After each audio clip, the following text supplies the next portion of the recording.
একজন প্রেগনেন্ট উইমেনের জন্য আসলে গর্ভাবস্থায় তার হাজব্যান্ড যে কত বড় ভূমিকা পালন করতে পারে সেটাই আসলে আমি আজকে আপনাদেরকে বলবো।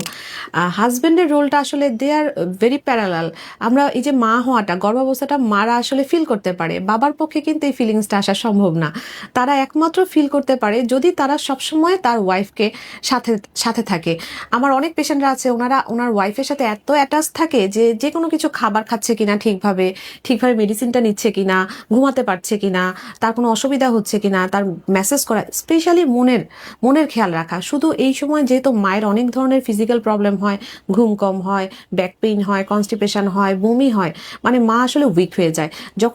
যদিও এই সমস্যাগুলো আস্তে আস্তে কাটতে থাকে, কিন্তু একজন হাজবেন্ড যদি সবসময় তার উপর সাপোর্টিভ ভাবে থাকে, তাহলে দেখা যায় যে তার শুধু শারীরিকভাবে না, শারীরিক মানসিক সব দিকেই আসলে মায়ের ভালো সময় পার করে।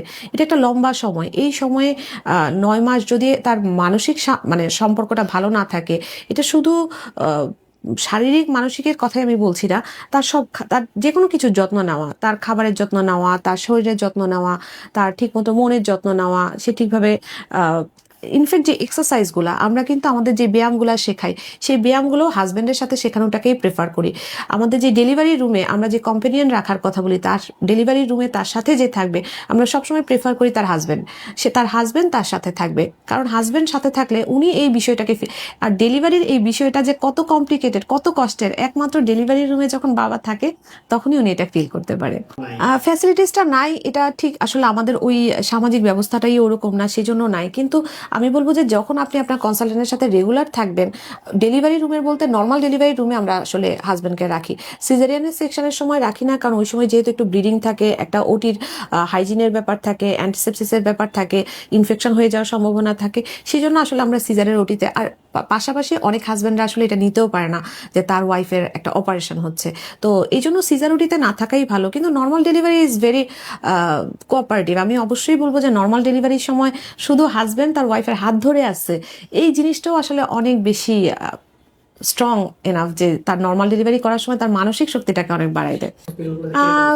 আসলে ঢাকায় অনেক হসপিটালে হয়তো নাই, তবে আমি প্রেফার করি, এবং দেশের বাইরে তো আসলে অনেক হসপিটালে আসলে ওরা হাজব্যান্ডকে অ্যালাউ করে। আমাদের হসপিটালগুলোতে আসলে না থাকার কিছু কারণ আছে, যে কারণ এখানে ওনারা তো আসলে বিদেশে যেমন আপনি আসলে আপনার ওয়াইফের ট্রিটমেন্ট প্রোটোকলের উপর কোনো রকমের হাত দিতে পারবেন না। এখানে কিন্তু আমাদের অনেকেই বলবে যে এটা কেন করতেছে, আমার ওয়াইফের এত ব্যথা, কেন সিজার করে দিচ্ছেন না, এখনই সিজার করে দেন, সে ব্যথা সহ্য করতে পারছে না। এই ধরনের অনেক ধরনের ইস্যুজ অ্যারাইজ করে। কিন্তু বিদেশে আপনি যদি চানও যে না আমি সিজার করতে চাই, আমি নর্মাল ডেলিভারি করব না, সেটা কিন্তু ইন্ডিকেশন ছাড়া সম্ভব না। তো আমাদের দেশে আসলে অধিকাংশ সিজার হয়ে যায় আমাদের অধৈর্য হওয়ার কারণে। আমরা ডক্টররাও কিছুটা অধৈর্য হয়ে যায়, আবার আমার পেশেন্ট পার্টিও কিছুটা অধৈর্য হয়ে যায়।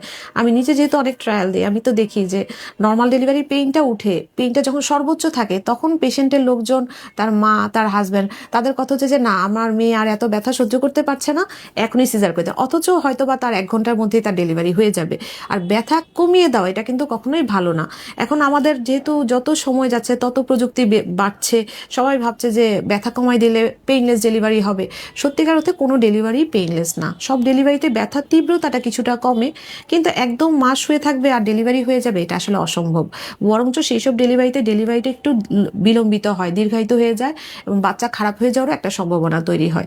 তো ব্যথা থাকা ভালো। ডেলিভারির সময় ব্যথা থাকলে মা কন্ট্রাকশন বেশি করে, পুশ বেশি দেয়, এবং তাড়াতাড়ি ডেলিভারি হয়। সো এই সময় মা যদি স্ট্রং থাকে, তাকে যদি ঠিকভাবে মানসিকভাবে চাঙা রাখা হয় যে হ্যাঁ তুমি পারবে, এটা আসলে সবচেয়ে বেশি দিতে পারে হাজব্যান্ড। সে হাজব্যান্ড বুঝে যে হ্যাঁ, এবং হাজব্যান্ড পাশে দাঁড়িয়ে আছে, এটাও তার জন্য একটা খুবই মেন্টাল স্ট্যাবিলিটি হিসেবে কাজ করে।